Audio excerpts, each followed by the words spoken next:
to hear this name, Cheryshev.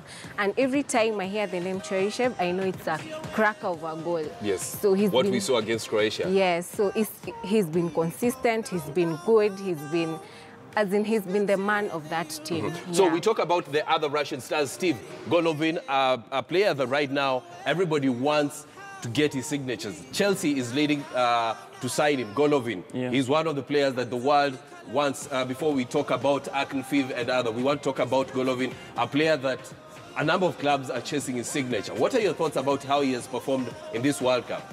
Well, I think he's been among the stars in this Russian team. Obviously, like we said, really, I think they've operated more as a team than, individual brilliances. But obviously, when you look at probably the top 4 players who've really had influence in this team, then you can't go any wrong by pointing this guy, pointing the likes of Zumba right here. Yes, Zumba and Akinfeev. Yes. So for me, I think he's shown that I think he belongs to one of those top clubs. I'm not surprised that Chelsea are after him, and I expect actually competition from other top European clubs for his signature. So now let's move on to the other team that has impressed over the weekend, and we move to Belgium, a team that has impressed over the weekend. Eric, how good is this team? We are good for this tournament. Take it to the bank, Robin. This is the team going to lift this cup this season.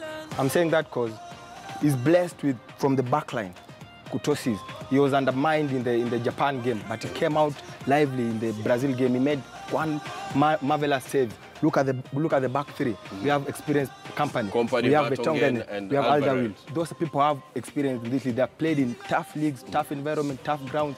In the midfield pack, we are blessed. We have big fella. We have Fellaini who can produce any kind of magic. The midfield is made of Fellaini, Witsel, De Bruyne and Hazard. And Chadli. You see, Fellaini can produce any kind of magic in that game. You can expect him shooting, he's up on the head. You can expect him hanging, he's on the foot. And now the big man and the number 9, Lukaku. My big red rum, he's the powerful in this team. With Lukaku in this team, people undermined him because of the fact of Mourinho playing a defending minded of a game, but Martinez understands him from the time in Everton. Martinez now bringing him and playing his part of the football as an attacking. He comes behind, as you saw the game of Brazil, coming from outside the box of 18, juggling the box, juggling in the midfield, pass Marcelo, pass Fernandinho, like they have his speed, something that we do not expect. Something that we do not expect. Steve, I want us to talk about one man here that has been very influential. When Brazil was playing Belgium, we did not expect him to start, but he was on the starting line. Came on as a sub against Japan, did magic. Fellaini, when he's Manchester United, he's a red devil. When he goes to Belgium, he's a red devil.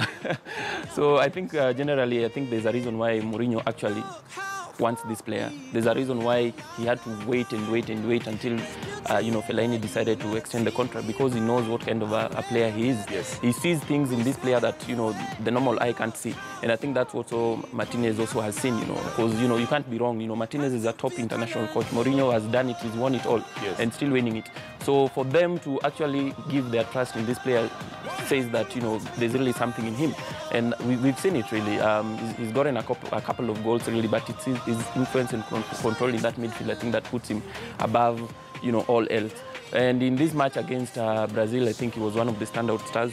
Obviously, the goal scorers always get more credit, but once you have such big guys in your team, then you can always expect a lot of trouble for the opposition. Nyambura, I know there's some gentlemen that you want to talk about, so I want us to move to the dream team of the World Cup. That's the 4 teams that have qualified to the semi-finals. We want to take a look at this dream team. You can move here. The dream team that we have now. In goal, we have Subasic. In goal, we have Subasic. Then right back, Kieran Trippier. The centre back pairing, Maguire and Rafael Varane. Then the left back, we have Strinic. Then we have midfield, Luka Modric and Kante. And then right midfield, we have De Bruyne. Left, we have Hazard. Then at number 10, we have Griezmann and Harry Kane. Nyambura, quickly, who did you expect to be here that you've not seen here? Romelu Lukaku. Romelu Lukaku. He has 4 goals so far in the tournament, but Harry Kane made that because he has 6 goals. Yeah, but I would prefer putting Romelu Lukaku here. To Harry Kane. Yeah, he's been very, very brilliant. He got this. He's not very fast, but he has the body. Yeah, he has the body, the strength. Yeah, but De Bruyne, Modric. I agree with you here, but I'll pick Lukaku. I'll leave alone Harry Kane. Your thoughts, Steve? Well, I'll agree to what when it's saying that I'll actually drop Griezmann. You'll drop Griezmann and go with a 4-4-2 actually. So I'll accommodate Kane and I'll accommodate Lukaku as well, because I think Lukaku has been one of the star players I think in this tournament so far. He's shown that it's not just about body and size, it's about brains as well. So I think he's brought really a lot of balance in that team. He's brought in the goals. Obviously, I think the midfield here, I always love it when I see N'Golo Kante in any team. He makes any team because this guy is just the most. He's not even underrated. I think he's won the lot, and I'm happy to see him there. I won't replace any other person in this team, though. Belgium, we have De Bruyne and Eden Hazard on the wings. What are your thoughts? First of all, Hazard is the perfect choice. Yes. Even for this tournament, him being the captain.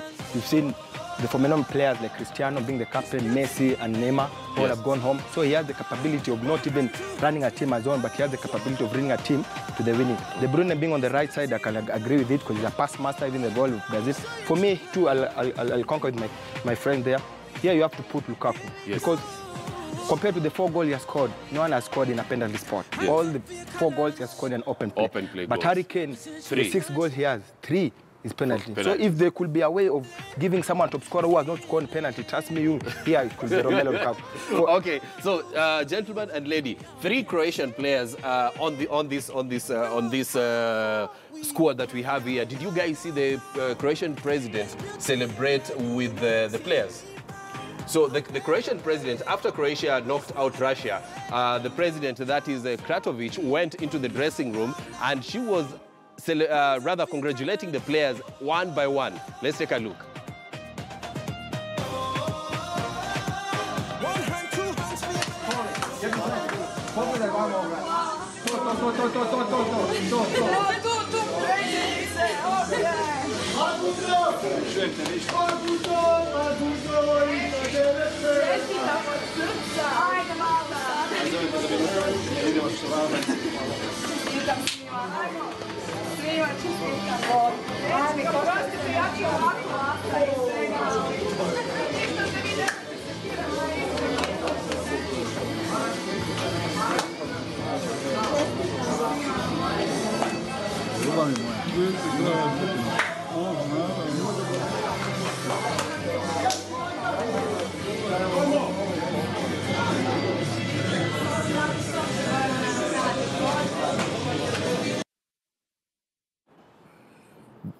The Croatian president congratulating the Croatian players after they knocked out Russia to qualify for the semi-finals where they will be meeting England. Remember, you can send us your clips of the Neymar Challenge. Earlier on, we took a look at the Neymar Challenge. So you can send us your clips, record a short 30-second clip of your Neymar Challenge, and you can send that to us. The number to send to is at the bottom end of your screen. You can send that. We'll be, of course, reviewing them, and the best will get to walk away with an award. And as we wind up, we are heading into the semi-finals. Steve, what do you expect? England versus Belgium. Briefly, who will be the winner? England versus Croatia? This is going to be a tough one. Yes. It's going to be tough, but I think Croatia, because they've played their last 2 matches, the quarters and the round of 16, they went to extra time. They went the distance, and they luckily progressed via penalties. So for you, it's Croatia? So, no, for me, I think they'll go into that match a bit fatigued because of those 2 extra time matches. So for that, I think England have more legs in them. They have more energy and basically a well-rounded team. They haven't done so much, to be honest. So for that reason, I just give it for England. Yeah. It's coming home. Nyambura, Belgium, France, tomorrow. Who's going home as the winner? Who's walking into the semi-final, into the finals, rather? I'll give it to France. You'll give it to France? I'll give it to France because Belgium, I've seen them sometimes conceding too many goals that are not supposed easily conceded goals. So I'm expecting Mbappe to give them a very tough time. So I'll go with France. And you, Eric, I know definitely it's Belgium. Because of one reason. One, yes. Which reason is it? France has only used one formation throughout. Yes. But me, as a Belgium coming there, have so many information I can use. Me, as a big fan of Belgium, I don't know which formation I'm going to use tomorrow. So that's a surprise. You cannot, they say... Eric, once again, you're not the coach.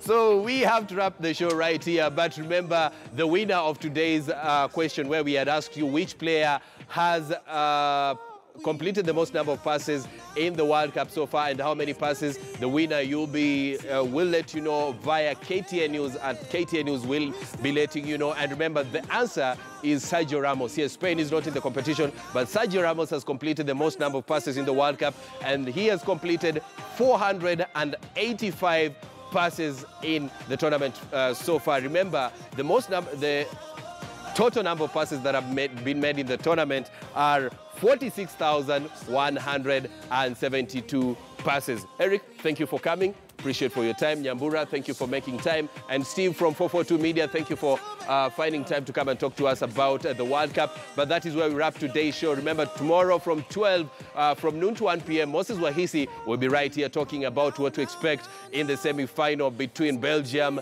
and France. But I'll be back later on at 2:30 p.m. for more from the World Cup. But look how far we come now. Hands up for your colors.